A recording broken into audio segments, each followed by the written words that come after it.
बिस्मिल्लाहिर्रहमानिर्रहीम। आज हमने बोहर एटॉमिक मॉडल के बाद जो टॉपिक पढ़ना है उसका फर्स्ट हाफ आज इंशाल्लाह हम पढ़ लेंगे। The topic is radius of an electron revolving in the nth orbit. हमने उस इलेक्ट्रॉन का रेडियस फाइंड आउट करना है जो किसी n ऑर्बिट में मूव कर रहा है।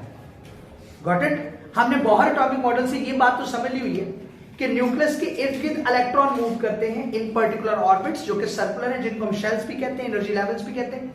अब आइए किसी ऑर्बिट का रेडियस फाइंड आउट करते हैं जिसका नाम n रखा गया है। It can be 1, it can be 2, it can be 3, जिसमें इलेक्ट्रॉन मूव कर रहा है। तो उसके लिए कुछ थ्योरेटिकल पोर्शन पहले कवर कर लेते हैं। तो मैंने लिखा है let us suppose that we have an electron. आइए हम फर्ज करते हैं कि हमारे पास एक इलेक्ट्रॉन है ऑफ E नेगेटिव, यानी इसके ऊपर जो चार्ज है वो क्या है? E नेगेटिव, यानी हम इसके ऊपर नेगेटिव चार्ज एज्यूम कर रहे हैं। इलेक्ट्रॉन E जाहिर कर रहे हैं और उसके ऊपर नेगेटिव चार्ज, उसके ऊपर चार्ज को जाहिर कर रहे हैं। रिवॉल्विंग अराउंड द न्यूक्लियस, जो न्यूक्लियस के अराउंड रिवॉल्व कर रहा है और न्यूक्लियस का जो चार्ज के अमाउंट है वो क्या है? Ze positive. Is it okay? अब क्या हम कहते हैं? The radius of the orbit in which it is revolving is r। अब न्यूक्लियस के बाहर जिस ऑर्बिट में इलेक्ट्रॉन मूव कर रहा है उसका रेडियस क्या है? r। अच्छा, and velocity of electron is v। Electron move कर रहा है ना, तो जाहिर बात है जो चीज मूव करती है उसकी कोई ना कोई वेलोसिटी होती है, तो इलेक्ट्रॉन की वेलोसिटी हमने क्या रख ली? v। अच्छा, अब देखो, आपको पता है एटम में न्यूक्लियस दरमियान पे उस पे कौन सा चार्ज है? पॉजिटिव। और इलेक्ट्रॉन किसी ऑर्बिट में मूव कर रहा है जिसका रेडियस r है, उस पे चार्ज क्या है? नेगेटिव। तो पॉजिटिव और नेगेटिव के दरमियान पाई जाती है एक strong electrostatic force of attraction. तो अब उस इलेक्ट्रोस्टैटिक फोर्स ऑफ अट्रैक्शन को कैसे कैलकुलेट करें? उसके लिए हमारी हेल्प की कूलम्स लॉ ने। किसने हेल्प की? जो फिजिक्स के अंदर आपने शायद मैट्रिक में पढ़ा होगा। अच्छा जी, अब कूलम्स लॉ क्या कहता है?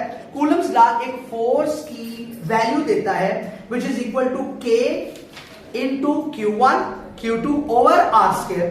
यहां पर k क्या है? k की वैल्यू क्या होती है? 1 ओवर 4 पाई एप्सिलॉन नॉट। और Q1 से मुराद क्या है? चार्ज 1। Q2 से मुराद क्या है? चार्ज 2 डिवाइडेड बाय r का स्क्वायर, यानी उनके दरमियान जो डिस्टेंस है उसका क्या ले लेंगे हम? स्क्वायर। तो अब हम यहां पर एज्यूम कर लेते हैं कि जो न्यूक्लियस पर चार्ज है वो फर्ज कर लो आपका चार्ज है Q1, और जो इलेक्ट्रॉन पर चार्ज है वो फर्ज कर लो क्या है? Q2। और दरमियान में जो डिस्टेंस है वो r है ना, रेडियस। तो रेडियस का हमें क्या लेना पड़ेगा? स्क्वायर। और k की वैल्यू क्या है? 1 ओवर 4 पाई एप्सिलॉन नॉट। यानी जो कूलम्स लॉ की मैथमेटिकल इक्वेशन है वो है F is equal to k Q1 Q2 over r square. और k की वैल्यू हमने क्या ली हुई है? 1 over 4 pi epsilon not.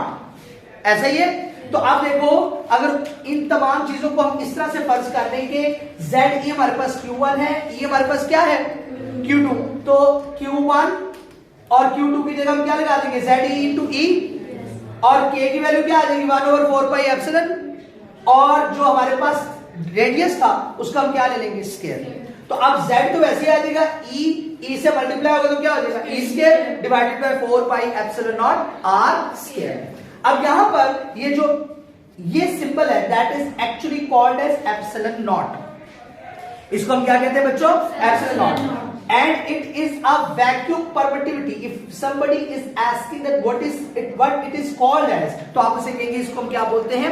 Vacuum permittivity. और इसकी जो वैल्यू होती है वो 8.84 मल्टीप्लाई 10⁻12 कॉलम स्क्वायर पर जूल पर मीटर होती है। अब देखें, आपको पता है कि जब कोई चीज मूव करती है अलोंग अ सर्कुलर पाथ, तो उसके अंदर या उसकी जो सर्कुलर मोशन है that is from centripetal force. तो जो इलेक्ट्रॉन और न्यूक्लियस के दरमियान फोर्स है और जो सेंट्रीपिटल फोर्स है ये एक दूसरे के क्या होंगे? बराबर होंगे। एक दूसरे क्या होंगे? और सेंट्रीपिटल फोर्स की वैल्यू क्या होती है? mv square over r। और अभी जो फोर्स हमने निकाली उसकी वैल्यू क्या थी? Z square over 4 pi epsilon naught r square. और ठीक है, अब जरा देखिएगा, ये स्क्वायर इस r से कैंसिल हो जाएगा। तो अब mv स्क्वायर के नीचे जो पहले r था डिनोमिनेटर में वो अब नहीं रहेगा, और यहां पर क्या रह जाएगा? Single r। इस आर को देखिए, ये क्वेश्चन के राइट साइड पर है और डिवाइड हो रहा है, ये उधर चला जाएगा तो क्या होगा, मल्टीप्लाई, और ये मल्टीप्लाई और इधर आएगा तो क्या हो जाएगा। समझ आ गई बात की बेटा? यहां तक कोई भी प्रॉब्लम है तो आप पूछ सकते हैं।